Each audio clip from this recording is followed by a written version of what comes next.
The original Ford Ka was a hugely popular model, especially among those wanting a cheap-to-run and easy-to-drive small car. Its cartoonish looks made it stand out, and even though it was close to the Fiesta in size, it was popular for those who wanted something funky as well as economical. Its replacement is a little more conservative in terms of styling, but it builds on those strong foundations. It offers better comfort, refinement and fuel economy, but it does cost a little more. It is certainly a much more grown-up car, particularly inside thanks to the well-built and neatly laid-out cabin. Of course it retains those cheeky looks of the original and is easy and enjoyable to drive, especially in town, while a supple ride means it's incredibly comfortable.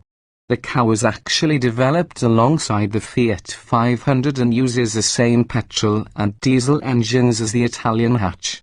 There's a 69 bhp 1.2-litre petrol and a 1.3-litre, but it's the 1.2-litre that is the most popular. If you are insistent that you want a diesel, there's the 1.3-litre Tychy with 75 bhp. It feels substantial, but it's no quicker. It is, however, more economical with an average of 67 miles per gallon achievable. Both engines emit less than 120 gkm of CO2, making them cheap to tax too. All Kas come with a 5-speed gearbox with a high-mounted gear lever close to the steering wheel. Strong competition. The Ka has plenty of competition in the form of the Hyundai i10, Kia Picanto as well as the stylish Fiat 500, and although a quick comparison with rivals might leave you to believe it's competitive, the entry-level style model is a little short on kit. You don't even get aircon, a must these days. Still, once you step up to the higher spec models you won't feel shortchanged, just a little short of change. There's no getting away from the fact that the Ka is economical and cheap to run, well built and fun to drive, but those stingy kit levels might well go against it. Has it got enough in the tank to beat the competition? Read our full Ford Ka review to find out. Performance. Ford Ka performance levels are what you might call adequate. 2 engines are available in the Ka, but it's the 1.2-litre petrol with 69 bhp that will be the biggest seller. Despite its modest output, it is surprisingly peppy around town with decent pickup from low revs. Of course, with a 0.62 miles per hour time of 13.1 seconds, straight-line acceleration is relaxed. However, it remains smooth, even up to higher revs, although it can get a little vocal when pushed hard. But in everyday driving it copes well thanks to a responsive nature and will happily keep up with fast-flowing motorway traffic, plus it can return 55 miles per gallon. The other choice is a 1.3-litre Tychy with 75 bhp.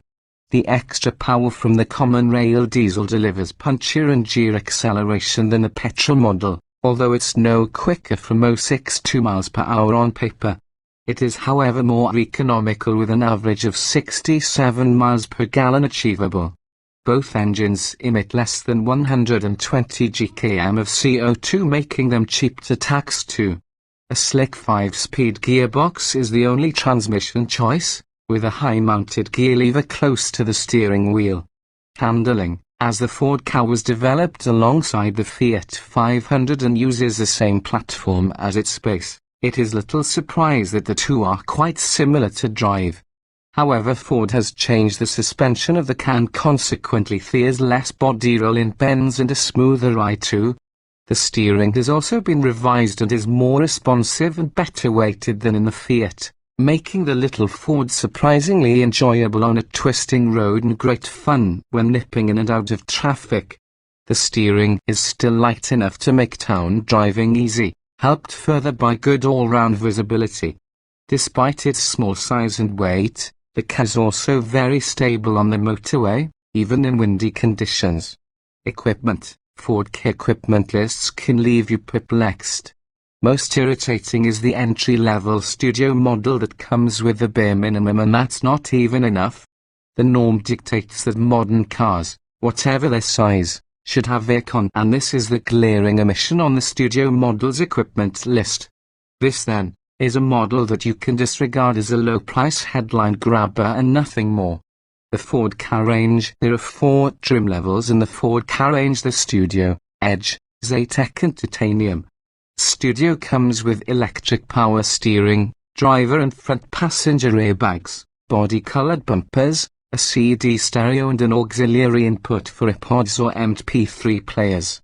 Edge adds air conditioning, electric door mirrors, electric front windows, remote central locking and 5050 rear split seats, while you have to opt for the Style Plus to get air conditioning and a heated windscreen. The Zetec trim is the biggest seller and comes with 15-inch alloy wheels, front fog lights, upgraded instruments, leather steering wheel and a trip computer. The top-of-the-range Titanium offers 16-inch alloy wheels, upgraded stereo, chrome door handles and climate control. In 2015 this was upgraded to include leather trim with heated front seats, a panoramic roof, rear parking sensors and new 16 inches alloy wheels. At the same time, the KA Black and KA White Zetec editions were added to the lineup. These come with midnight black or crystal white body colors and black 16 inches 5-spoke alloy wheels. Inside you get unique seats with pearl white detailing and lashings of contrasting white stitching all over the cabin and controls. SportKA accessories. There are plenty of options available, including exterior customization packs and special themes such as Grand Prix, Tattoo and Digital. Available on the Zetec, each includes exterior body stripes and graphics, interior styling treatments, as well as individual extras such as alloy wheels, leather seats and colored grille surrounds. Take a look at the gallery for some pictures of the different themes. If you want to KA with it all, you need to go for the Tattoo Premium. It is a veritable list of goodies that includes aircon, alloy wheels, steering wheel mounted audio controls, electric heated mirrors, electric windows, front fog lights, heated seats and leather seats. Parker's recommends in terms of value for money, we would recommend the Zetec model. It's a little more expensive than rivals when you compare like for like equipment, but it has the right balance of kit and it'll be much easier to sell or part exchange.